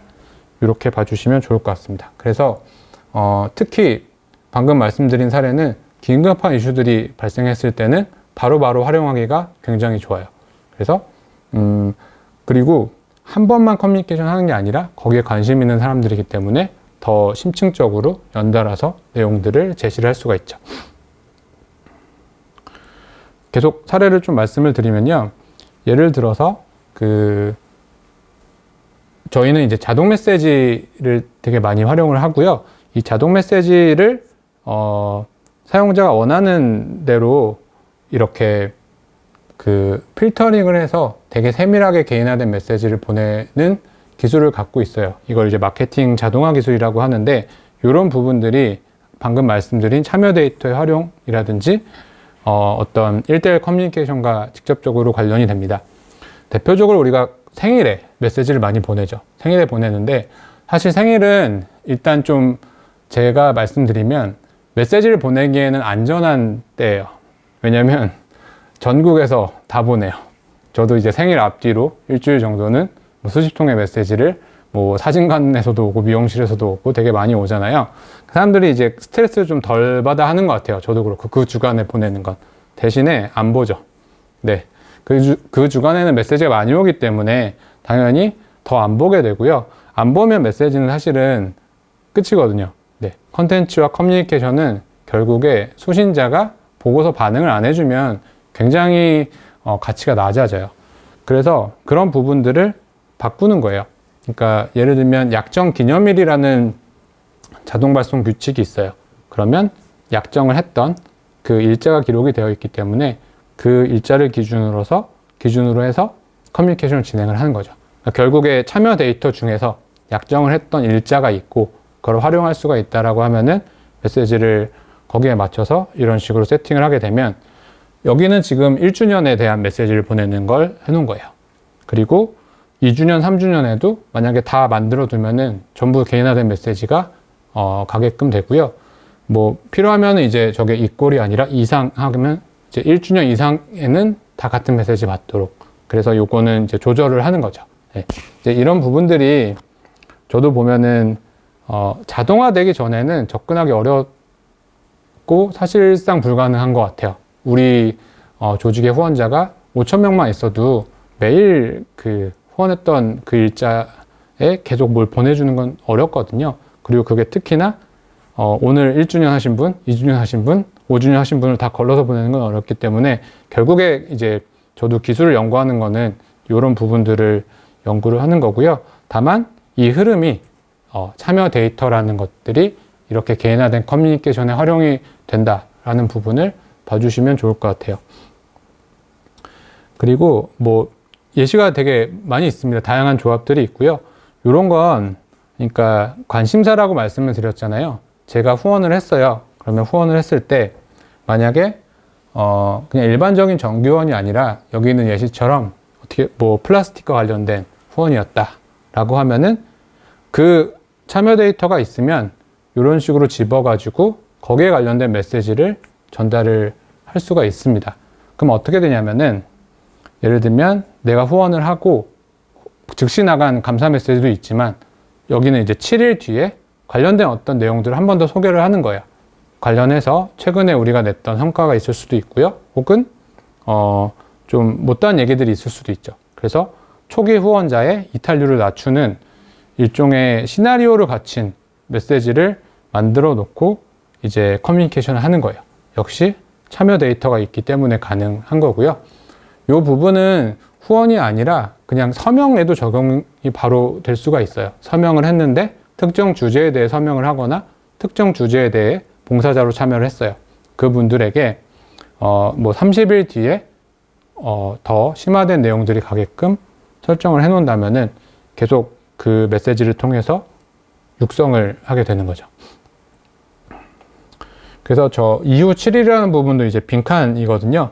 그래서 실제로 이걸 사용하는 방법들은 이렇게 뭐 3일 단위 혹은 7일이나 14일 단위로 쭉 어떤 스토리가 있는 내용들을 만들어 두고요. 이걸 통해서 그 후원자의 어떤 피드백에 대한 요청을 충족을 시키고 육성을 하는 그런 작업들이 가능해져요. 메시지가 많이 가는 거에 대한 걱정을 하실 수가 있는데요. 역시 참여 데이터가 있다는 게 관심사에 대한 내용이거든요. 관심사가 있을 때는 오히려 그 관심사에 적합한 내용을 주는 게 훨씬 효과가 좋다라고 제가 말씀을 드릴 수 있습니다. 여기는 이제 앞서 보여드렸던 체리티 오터라는 곳의 사례예요. 여기가 이제 워낙 온라인 모금을 잘 하는 곳 중에 하나예요. 그래서 저는 주기적으로 뭐 6개월에 한 번씩 정도는 직접 후원을 해보는데 저번에 후원을 했다가 이제 나왔던 화면이에요. 후원을 하면은 이런 화면이 딱 나오더라고요. 근데 잘 읽어보면은 각각의 어떤 소재들이 있어요. 이들이 하는 사업, 스프링 업데이트, 뭐 도네이션 업데이트, 이벤트 이런 식으로 이제 분야들이 있고요. 요 밑에 온오프 버튼이 있는데 요거를 ON을 하면 뭐 한 달에 4번까지 이메일을 보낼 건데 받을 거냐 온오프를 하는 기능이에요. 보시면 사실은 여기도 무조건 모두에게 똑같은 양의 어떤 커뮤니케이션 했을 때 부작용들을 알고 있는 거죠. 피로도에 대한 부작용을 알고 있고 대신에 제가 이렇게 선택을 하게끔 해주고요. 그러면은 여기에 대해서는 정말 충실한 내용들이 쭉 와요. 그리고 여기서 이제 하나 중요한 게 사실은 각 어떤 요 분야마다 사람이 계속 새로운 컨텐츠를 만들어서 보내주는 게 되게 어렵거든요. 그래서 요즘에는 여기도 그런데 미리 만들어준 컨텐츠도 있고요. 거기에 대해서 최근에 했던 어떤 성과는 사람이 만들어서 추가를 하기도 해서 섞여 있습니다. 자동화된 메시지와 사람이 만드는 메시지들이 섞여 있어가지고 그 되게 효율적이고 생산적으로 그 움직이는 거예요. 그래서 이제 방금 설명드렸던 것들을 조금 제가 요약을 하면은 그 시나리오 메시지라는 어떤 방법론, 업무 방식을 도출을 할 수가 있고요. 이 시나리오 메시지는 검증된 컨텐츠로 후원자를 육성하는 어떤 방법론이자 그 메시지 그 자체라고 봐주시면 좋을 것 같아요. 여기서 중요한 키워드는 검증된 컨텐츠라는 건데요. 그러니까 이 참여 데이터 그리고 개인화 커뮤니케이션의 가장 큰 화두는 업무 방식 자체가 많이 바뀌고 있어요. 그러니까 우리가 예전에는 뭐 추석 시즌에는 추석 인사를 해야 되고 네, 뭐 설날에는 설날 인사를 하고 크리스마스 땐 크리스마스에 맞춰서 메시지를 만들고 이렇게 많이 했죠. 그렇게만 사실 가능했으니까. 근데 최근에는 그런 어떤 계절적인 변화도 있지만 후원자 자체의 어떤 혹은 잠재 후원자 자체의 관심사와 생애 주기를 갖고서 거기에 맞춰서 이 시나리오를 구성하는 흐름들이 있고요. 이렇게 메시지를 전달했을 때 우리가 컨텐츠를 기획을 하는 거잖아요. 컨텐츠가 오픈이 되거나 그 사람들이 반응할 그 반응도가 높아지기 때문에 이런 방식들이 이제 적용이 되는 거예요. 그래서 컨텐츠를 새로 만드는 게 아니라 과거에 우리가 쌓았던 컨텐츠들 중에서 우리의 자산들 중에서 우리가 학습을 충분히 잘 해왔다라고 하면은 어떤 컨텐츠를 누가 좋아하고 어떤 컨텐츠를 또 다른 누가 좋아하는지를 알고 있어요. 그러면 그 알고 있는 검증된 컨텐츠들로 시나리오를 구성을 합니다. 그러니까 저는 이렇게 표현을 하는데요.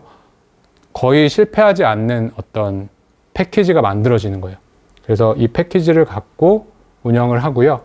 그리고 시간이 지나면 이 패키지 안에서도 좋은 컨텐츠와 이제 이렇게 하락하는 컨텐츠가 있고 그 계속 유지가 되는 컨텐츠가 있거든요. 하락하는 컨텐츠들은 교체를 해주는 거죠.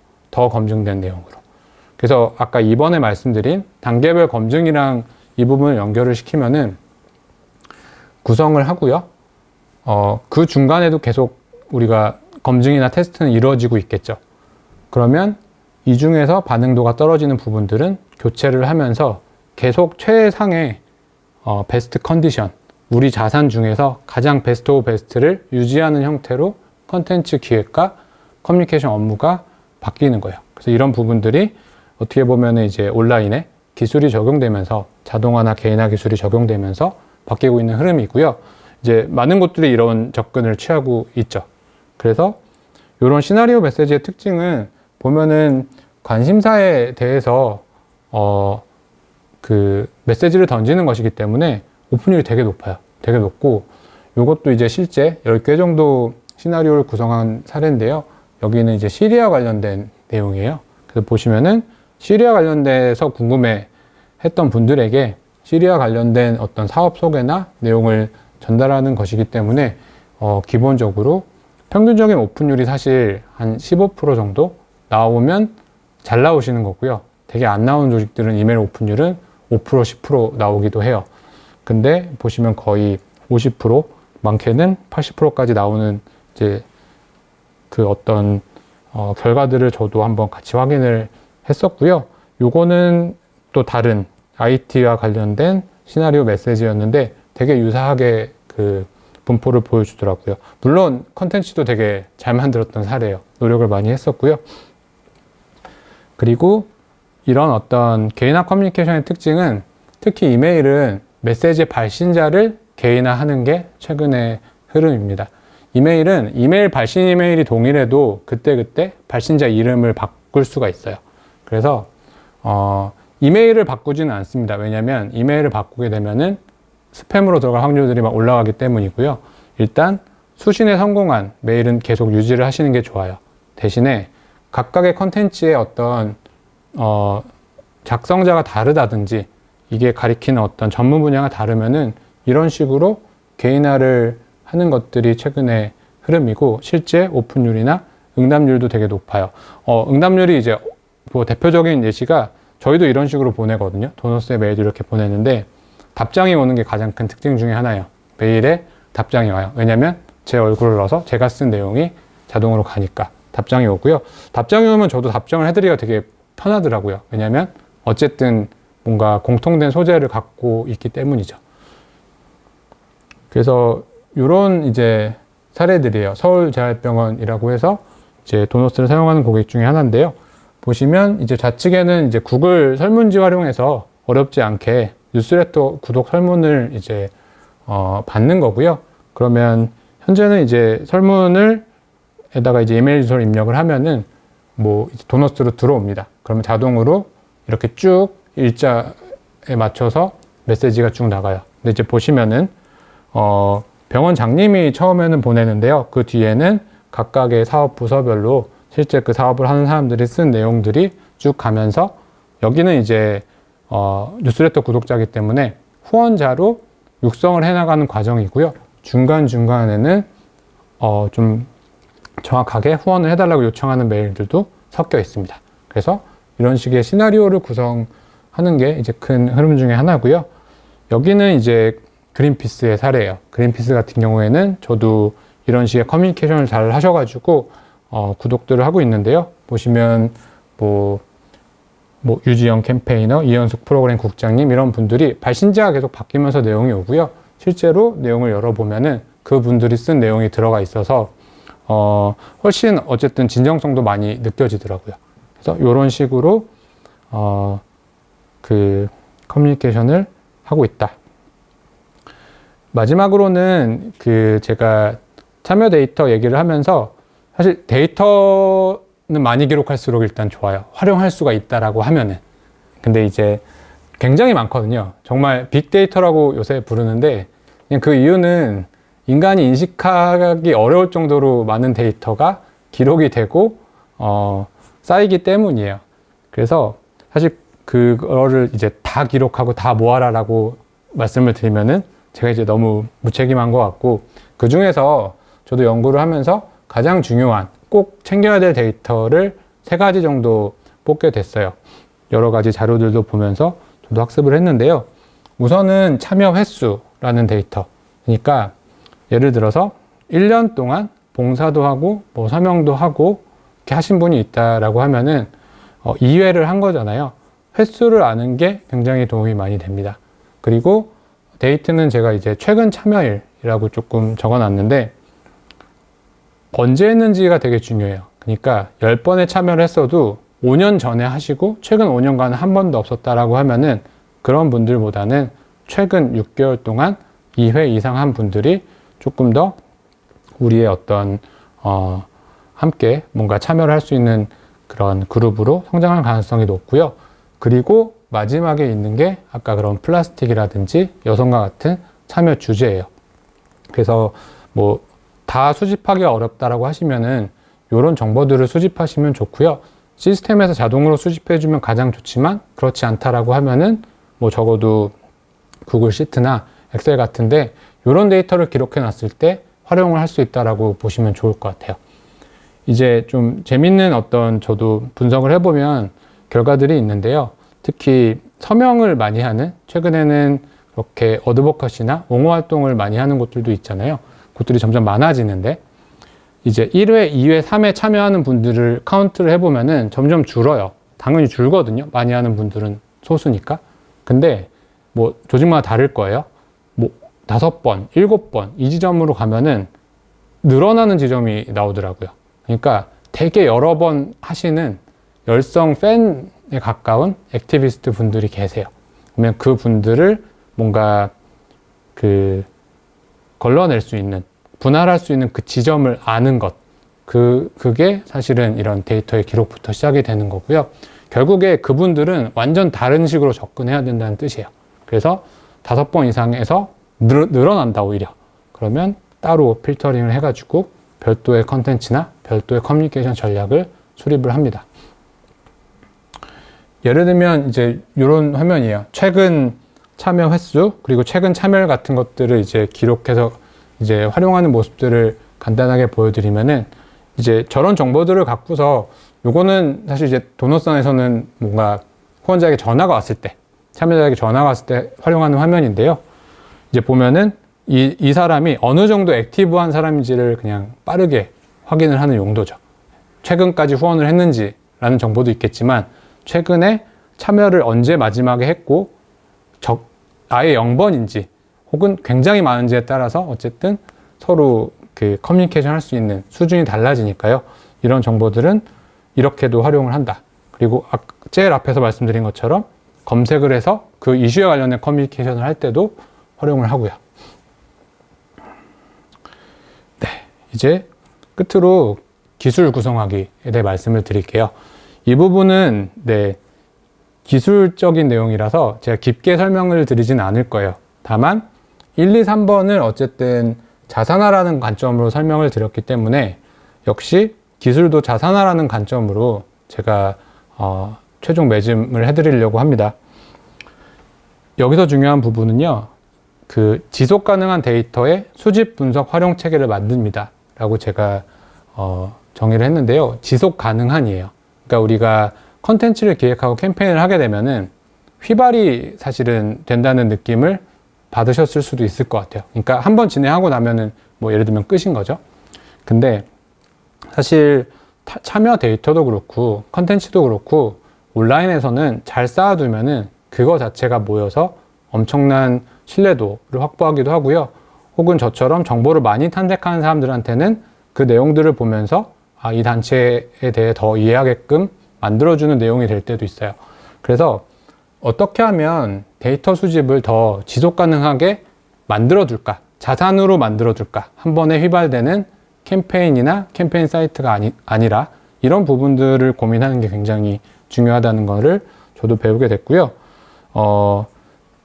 조금 이제 말씀을 드리면은 CDP라는 개념이 있어요. 우리가 예전에는 CRM이라는 용어를 되게 많이 썼는데요. Customer Relationship Management. 그래서 고객 관리 시스템은 다 CRM이고, 이제 도너스도 CRM이에요. CRM인데, 최근에는 CRM들이 CDP라는 형태의 시스템을 점점 더 지향을 하고 있고요. 저희의 지향점도 이제 CDP인데, 이거는 커스터머 데이터 플랫폼의 약자예요. 그리고 보시면은 데이터와 플랫폼, 요 두 가지 용어가 바뀌었거든요. 우선 데이터는 뭐 계속 데이터 얘기 말씀을 드렸기 때문에 바로 이해를 하실 것 같고요. 플랫폼이라는 게 되게 중요해요. 그러니까 플랫폼은 뭐 여러 정의들이 있지만 제가 그냥 쉽게 말씀을 드리면 시스템과 시스템이 연결되는 그런 어떤 생태계를 만드는 걸 시스템이 아니라 플랫폼이라고 이해하시면 편할 것 같아요. 그래서 시스템은 조금 더 고립되어 있고 혼자만 사용하는 그런 기술이라고 한다면, 최근에 우리가 얘기하는 플랫폼은 여러 시스템들과 연동을 하면서 데이터도 주고받고 더 활용성을 높이는 건데, 그래서 모든 시스템이 이 방향을 지향을 하고 있습니다. 그러면 뭐가 달라지는 거냐? 제일 그 좌측에 보시면은 일단 데이터를 수집과 정자하는 부분이에요. 그러니까 우리가 예전에는 후원자 데이터, 회원 데이터 이렇게 불렀거든요. 근데 참여라는 게 등장을 하고 참여 방법이 되게 많아졌죠. 그리고 그 참여들이 기록이 되게 됐어요. 서명도 기록할 수 있고 봉사도 기록할 수가 있고.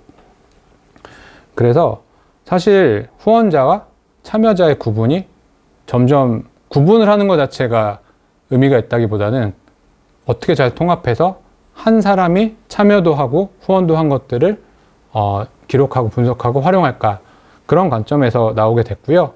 그래서 좌측에 있는 것처럼 뭐 프로필 데이터는 개인정보예요. 뭐 저의 연락처 같은 데이터, 그리고 제가 거래한 데이터, 금액과 관련된 것들, 그 기부금이 있겠죠, 대표적으로는. 그 다음에는 상호작용.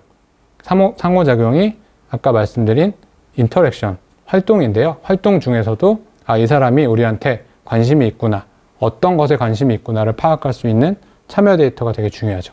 이것들을 하나의 어떤 시스템에 통합해서 수집을 하는 이런 관점이 중요해졌고요. 그래야만 세그먼트란 형태로 필요할 때 분류도 해서 활용할 수가 있고, 활용하는 방식도 한두 개가 아니라 뭔가 후원을 요청하기도 하고 메시지를 보내면서 구글 설문지 링크를 같이 넣어서 추가 정보를 수집하기도 하고, 이렇게 되게 다양하게 쓰잖아요. 그래서 요 틀 안에서 뭐 도너스를 포함해 여러 가지 IT 업무 도구들이 다 결합이 되는 거예요. 그래서 요 관점을 하나 이해해 주시면 좋을 것 같고요. 그러면 뭘 할 수 있는 거냐? 간단한 예시들을 제가 몇 개 말씀을 드리겠습니다. 대표적으로는 이런 어떤 다이어그램을 그릴 수가 있어요. 우리 조직의 후원자 몇 명이지? 그리고 지난 1년간 참여자 몇 명이지? 근데 각각 만약에 보유를 하고 있다라고 하면은 가장 고통스러운 부분은 그래서 저 교집합에 몇 명 있지? 이런 부분들이거든요. 사실 이거를 실시간으로 혹은 더 정교하게 볼 수 있다라고 하면은 가능한 것들이 되게 많아지거든요. 그래서 지속 가능한 어떤 데이터의 뭐 통합과 활용은 요 부분을 해결해 주는 거예요. 그러면 더 구체적으로 들어가면 이런 연락처 현황이 있을 수 있어요. 그러니까 요거를 이제 보시면은 그 도너스에서 보여주는 연락처 현황인데요. 이메일과 문자와 전화. 그러니까 전화번호가 있어야 전화를 할 수 있을 거고, 이메일 주소가 있어야 이메일을 보낼 수가 있겠죠. 근데 모든 뭐 연락처에 보낼 수 있느냐? 그건 아니고, 수신 동의가 된 연락처도 있고 안 된 연락처도 있고요. 이메일 같은 경우에는 하드바운스라고 해서 이메일 주소가 있지만 이미 탈퇴를 하거나 뭔가 휴면 계정이 돼서 더 보낼 수 없는 이메일들도 되게 많아요. 그래서 이 현황 자체를 분리가 돼 있으면은 사실 각각 파악을 해야 되는 거고요. 합쳐져 있다라고 하면은 합쳐서 이렇게 볼 수가 있겠죠. 그래서 우리 특히 잠재원자와 어떤 커뮤니케이션을 하고 그들에게 컨텐츠를 보낼 때는 사실 우리가 데이터가 2만 개가 있다.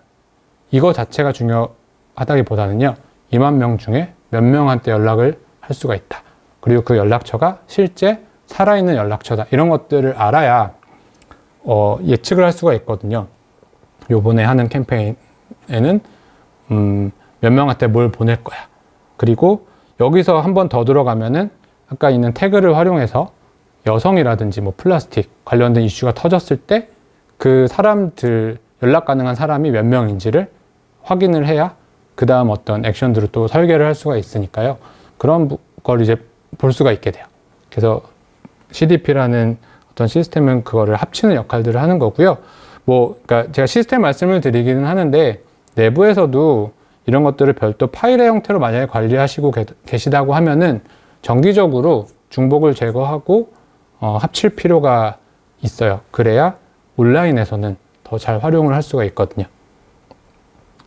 조금 더 들어가면 이런 식의 어떤 대시보드들을 구성한다라고 하면은 월별로 활동과 후원자의 비중 차이를 계속 볼 수가 있겠죠. 그래서 만약에 우리가 갖고 있는 전략이 참여자를 되게 많이 늘려가지고 궁극적으로 이 참여자를 육성해서 후원자로 만드는 것이다라고 하면은 정말 그 교집합의 비중이 늘어나는지를 모니터링 할 필요가 있잖아요. 그런 것들을 보는 거예요. 그리고 신규로 후원한 분들 중에서 실제 참여를 몇 해 하고 한 분들이 몇 명이고 아예 참여 없이 다이렉트로 후원한 분들이 몇 명인지를 알아야 우리가 실행하고 있는 어떤 전략과 방향이 올바른지를 알 수 있기 때문에 그런 것들을 이런 통합된 시스템에서 조회하고 분석하고 활용하는 것이고요. 제가 이제 실제 사례로 말씀을 드리면은 국제 엠네스티라는 단체가 있습니다. 네, 엠네스티라는 단체는 일단 인권단체예요. 인권단체고, 그래서 어떤 옹호 활동도 되게 열심히 하시고요. 또 한편에서는 모금도 해요. 모금도 열심히 하고 계시고요. 그래서 이 단체 홈페이지에 가보면은 후원 요청도 있는데 참여 장치들이 굉장히 많아요. 굉장히 많고, 제가 여기 도식화해 놓은 것들은 그 홈페이지에서 볼 수 있는 참여 장치들을 이제 올려놓은 건데요. 보시면 이제 온라인 액션이라 그래서 서명하는 그런 플랫폼을 온라인 액션이라고 부르세요. 그래서 온라인 액션도 있고 이메일 구독도 할 수가 있고요. 또 이제 인권 관련된 교육 자료를 신청을 하면은 이렇게 제가 받아볼 수가 있습니다. 그리고 인권과 관련된 아카데미도 수강을 할 수가 있어요. 근데 항상 수강을 할 때 어쨌든 제 연락처로 아이디를 만든다든지 이런 작업들이 동반이 되면서 제가 동의를 하면은 엠네스티에서 그 데이터를 수집을 하면서 예를 들면 제가 인권 아카데미와 관련된 어떤 수강을 했으면 그 아카데미와 관련된 후속 자료들을 전달을 해주는 거죠. 새로운 어떤 강좌가 열릴 수도 있고 폐강이 될 수도 있잖아요. 그런 정보들 알려주는데 이게 이제 다 개별적으로 있는 게 아니라요. 전부 이런 어떤 연결 관계를 갖고 있어요. 그래서 구독을 하면은 그게 도너스 안에 합쳐지고 또 설문조사를 하면은 그 사람의 정보가 또 도너스 안에 합쳐지고 그래서 A라는 사람이 1년간 이 중에 몇 가지를 하겠죠. 그러면 그 기록들이 계속 수집이 되고요. 그것들을 확보해서 최종적으로 분석하고 활용하는 형태를 이제 수행을 하는 거죠. 그래서 단순히 컨텐츠를 만들고 캠페인을 론칭하고 이렇게 끝나는 게 아니라 이렇게 일종의 공개를 해놓고 연결 관계를 만들어 두면은 계속해서 참여 데이터가 수집될 수 있는 어떤 장치를 만들어 가는 거예요. 처음부터 다 있었던 게 아니고 여기도 하나하나 연결 관계들을 붙이는 거고요. 구체적으로는 이제 엠네스티 홈페이지에 들어가 보면은 이런 식의 이게 온라인 액션 웹사이트입니다. 그래서 이런 사이트가 있고요. 그러면은 되게 이제 다양한 분들이 다양한 주제에 서명이라는 형태로 참여를 하시고 있죠. 그러면은 이렇게 가서 구체적으로 정보들을 입력을 하고 수신 동의 여부들도 이제 체크를 해요. 그래서 아까 보여드린 그런 연락처 현황 화면에서 단순히 서명만 이제 해주신 분이 있고, 서명도 했고, 뭔가 연락도 해도 된다. 그러면 예를 들면 이런 홍콩과 관련된 이슈가, 사실 여기서 끝이 아니라 이 탄원들을 받아서 실제 사업을 진행을 시키잖아요. 종결이 되거나 그 과정에서 컨텐츠가 확보가 되면은 이분들한테 한 번 더 보내주죠. 그런 식으로 해서, 더 관심사에 맞는 컨텐츠를 보내는 거예요. 플러스 한번 만들어서 휘발되는 형태가 아니라 자산화가 되어 있어서 끊임없이 계속 여러 명의 사람들이 더 추가적으로 서명을 하는 거죠. 그리고 서명만 있는 게 아니고요. 이런 식으로 인권 교육과 관련된 자료들도 계속 발간이 되고 업데이트가 되는데, 여기서 신청을 하면은 저는 뭐 교육 자료를 받아보면서 제 데이터는 또 통합된 CDP라고 하는 시스템에 합쳐지는 그런 방식인 거죠. 그래서 저도 연구를 이제 같이 하는 부분들은 도너스를 사용하고 계신데, 도너스 안에 어떻게 하면은 이런 데이터들이 잘 담겨가지고 컨텐츠 기획과 커뮤니케이션을 활용할 수 있을까, 이런 부분을 연구를 하고요. 저희뿐만 아니라 모든 시스템들은 이 방향으로 사실은 움직이고 있어요. 마지막 사례인데요. 도너스 사례입니다.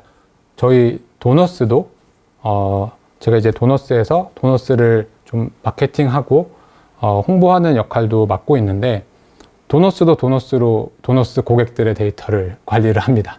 그래서 저희도 여러 장치들을 계속 지난 이제 사업을 하면서 하나하나씩 추가를 하면서 연결을 해왔어요. 그래서 이제 대표적으로는 저희가 임팩트 위크라는 뉴스레터를 갖고 있어요. 매주 이제 모금과 관련된 정보를 구독자분들한테 전달해드리는 뉴스레터인데, 뉴스레터가 몇 년 전에 없었지만 만들어지고 나서는 그 뉴스레터 구독 신청을 하면은 그 데이터가 이제 같이 들어오죠. 그리고 저희가 종종 페이스북 광고를 집행하기도 하고요. 연구 보고서를 발간하기도 합니다. 최근에는 이제 온라인 모금과 관련된 동향을 좀 조사를 해가지고 발간을 했는데, 이 보고서를 받으려면 저희한테 연락처를 제출을 해야 돼요. 그러면 그 연락처를 저희가 또 확보를 해서 관련된 다른 정보들을 또 보내주는 형태로, 요거는 이제 저희 어떻게 보면 리드를 수집하기 위한 전략적인 장치인데요. 이런 식으로 계속 붙이는 거예요. 네. 그리고 때로는 이런 강연에서 제가 이 얘기를 했을 때 이걸 보고 도너스 홈페이지에 와서 뉴스레터를 구독하시기도 하고, 투어라고 해서 이제 도너스 시스템을 체험 사용하는 그런 프로그램인데요. 투어를 신청하시는 분들도 있어요. 이런 식으로 계속 모이는 거죠. 그래서 한 번 하고 휘발되는 게 아니라, 역시 저도 자산들을 어떻게 자산화시켜서 이 연결망을 통해 지속적으로 구독자들을 늘려나갈까, 이런 고민들을 하면서 이런 전략을 디벨롭하게 되었고요. 예를 들면 이제 거기에 같이 붙어 있는 게, 임팩트 위크라는 뉴스레터를 구독을 하면은 이런 메시지가 날라올 거예요. 제가 썼던 내용들이 있거든요. 그러면 이제 감사 메시지로 나가는 게 하나가 있고요. 그리고 며칠 뒤에는 이런 메시지가 나가요. 요거는 기존의 임팩트 위크를 통해 소개되었던 컨텐츠 중에서 인기가 좋았던 컨텐츠들이 있어요. 저희도 이제 오픈율이라든지 클릭률 측정을 하기 때문에 알 수가 있는데, 그 컨텐츠만 모아서 한 번 더 알려주는 거죠. 네. 그리고 아마 지금은 요 내용이 아니라, 지금 구독하시면은 다른 메시지가 나갈 거예요. 그 이유는 저도 요 패키지를 뒀다가 바꾼 거죠. 새로운 이슈가 개발이 되고 더 좋은 컨텐츠가 있을 때는 내용도 바꾸거든요. 그러면은 그 이후에 구독하신 분들은 또 새로운 저의 인사를, 혹은 저의 팀원들의 인사를 이제 받아보는 형태로 해서 이렇게 전달이 되고요. 그리고 요거는 이제 아까 말씀드린 연구 보고서예요. 연구 보고서고, 이렇게 저희가 모금을 하시는 분들한테 최근 온라인 모금과 관련해서 상반기에 성과가 어떠셨는지 이런 것들을 조사를 해가지고 이렇게 통계를 내서 보고서로 발간을 했어요. 이런 보고서도 많이들 받으러 들어오세요. 그럼 역시 이걸 받으시고 저희도 해당 구독자가 되시면은 추후에 계속 커뮤니케이션을 진행을 하는 거죠. 요거는 안 보셨으면은 보셔도 좋을 것 같아요. 저도 이제 조사를 해보면서 꽤 좋은 인사이트들을 많이 얻었습니다. 그리고 이제 자동 메시지가 또 활용이 되는 부분이, 아까 뉴스레터 구독했을 때 저런 식으로 웰컴 메시지가 나가고 3일 뒤에 1차, 7일 이후에는 2차 메시지가 나가게끔 이렇게 되어 있거든요. 그런 식으로 어떤 참여를 했는지, 뉴스레터 구독인지, 이게 연구보고서 신청인지, 혹은 투어를 신청한 것인지에 따라서 다른 내용이 나가요. 다른 내용이 나가고, 이렇게 해두는 이유는 일단 등록 소스가 되게 다양하잖아요. 관심사가 다르다는 얘기고요. 온라인에서의 커뮤니케이션은 일단 상대방이 액션을 했을 때 즉각적으로 반응을 해주는 게 되게 중요해요. 이게 1시간 뒤에 반응을 해주는 것과 즉각적으로 했을 때 오픈율 차이가 정말 많이 나거든요. 그래서 즉각적으로 웰컴 메시지를 보내주는 게 하나가 있고요. 그 관심사를 우리가 파악을 했기 때문에 거기에 관련된 후속 컨텐츠를 확보하고 있다라고 하면은 아까 뉴스레터 중에서 가장 반응이 좋았던 클릭률이 높았던 뉴스레터를 한 번 더 소개해 주듯이 며칠 뒤에 후속 컨텐츠가 나가게끔 해서 육성을 하는 거예요. 근데 이걸 사람이 다 대응할 수가 없으니까 여기 있는 것처럼 이 각각의 등록 소스의 포인트마다 실제로 신청을 하면은 대응하는 자동화된 시나리오 메시지가 몇 개씩 붙어 있고요. 요거는 그래서 자동적으로 대응을 해주는 역할을 하고, 저희 같은 경우에는 이렇게 계속 끊임없이 수집되는 구독자를 대상으로 매주 발간하는 뉴스레터를 통해서 육성을 해요. 그러니까 이게 되게 중요한데, 이제 전략을 수립을 하고 실행을 해보시면 되게 이상적인 개념이에요. 계속 자산화를 해서 연결망을 만들고 키워나가는 게 이제 좋은데, 조직 사이즈에 따라서 가능한 범위가 있을 거예요. 그러니까 우리가 뭐 100명이나 1000명이 근무하는 조직이라고 하면은 자원의 어떤 제약 없이 되게 많이 키울 수가 있을 텐데, 사실 다들 그러시진 않잖아요. 그러면은 분명히 한계가 있거든요. 그럼 그 안에서 되게 효율적인 어떤 지점을 찾아야 돼요. 제가 찾았던 지점은 이런 식으로 유효한 그 연결망들을 만들어 놓고요.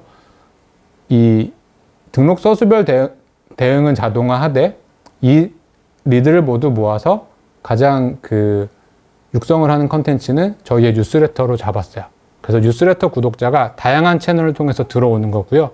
뉴스레터를 만들 때 가장 혼신의 힘을 쏟습니다. 그래서 키 컨텐츠, 혼신의 힘을 쏟을 컨텐츠는 선정을 하시는 게 좋아요. 모든 컨텐츠를 계속 돌아가면서 매주 새롭게 만드는 건 어렵거든요. 그래서 그런 자동화, 개인화 기술과 또 사람이 새로 기획해야 되는 어떤 부분들을 잘 구분해서 활용을 하시면은 아마 조금 더 이 온라인 문법의 환경에 잘 대응하실 수 있지 않을까 싶어요. 네, 긴 강의였는데 네, 수고 많으셨고요. 마지막으로 요약을 하면서 종료를 하도록 하겠습니다. 앞서 말씀드렸던 포인트들을 한 번 더 정리를 해놨고요. 이것만은 꼭 기억하셨으면 하는 마음에 적어놨습니다. 그래서 제가 오늘 말씀드린 것들이 일단 들어갈 때는 온라인 디지털 매체가 오프라인 매체와 가장 다른 점은 측정과 기록이라고 말씀을 드렸고요. 거기서부터 우리가 가져야 되는 관점은 자산화다. 그럼 자산화를 어떻게 시킬 건데, 첫 번째로는 일상을 공개하는 거예요. 근데 중요한 게 공개를 전제로 활동을 해야 되는 것 같아요. 네, 물론 어려운데 이걸 잘 해서 자산을 잘 만드는 곳들이 훨씬 유리한 그 커뮤니케이션을 할 수밖에 없는 세상이 돼가는 것 같아요. 제일 앞에 말씀드린 그런 AOC 같은 의원들도 결국에 자기가 게임한 것이 그대로 자산이 돼서 알려지면은 나머지 시간엔 또 다른 일을 할 수가 있잖아요. 그러면서 계속 풍선을 키워가거든요. 그 다음에 두 번째로는 단계별로 검증하기. 네, 그래서 미디어마다 특징들이 있기 때문에 더 캐주얼하게, 빠르게, 작게, 신속하게 쓸 수 있는 미디어들을 통해서 많은 소재들을 검증을 하고요. 점점 좁혀가면서 중요한 콘텐츠를 개발하는 접근법이 있습니다. 그리고 관심사를 수집하는 부분에 있어서는 네, 참여 데이터를 수집해서 자동화된, 개인화된 커뮤니케이션 하는 방법들에 대해 소개를 드렸고요. 마지막으로는 사실 참여 데이터가 없으면 3번은 할 수가 없어요. 그래서 이런 참여 데이터를 어떻게 지속 가능하게 계속 수집을 할 것인지에 대한 관점이 필요하다. 그리고 온라인 모금을 기획하고 설계하는 사람은 이 4번의 관점도 갖고 있어야 우리 조직이 1년, 2년, 3년 지났을 때 활용할 수 있는 그런 자산을 확보할 수가 있어요. 저도 이제 뉴스레터 운영을 2년 남짓 하고 있는데, 사실 2년 전에 하지 않았다면 지금은 모으지 못할 구독자들을 갖고 있거든요. 그래서 이런 부분들도 되게 중요한 것 같습니다. 네. 그러면 이걸로 강연을 마치도록 하겠습니다. 감사합니다.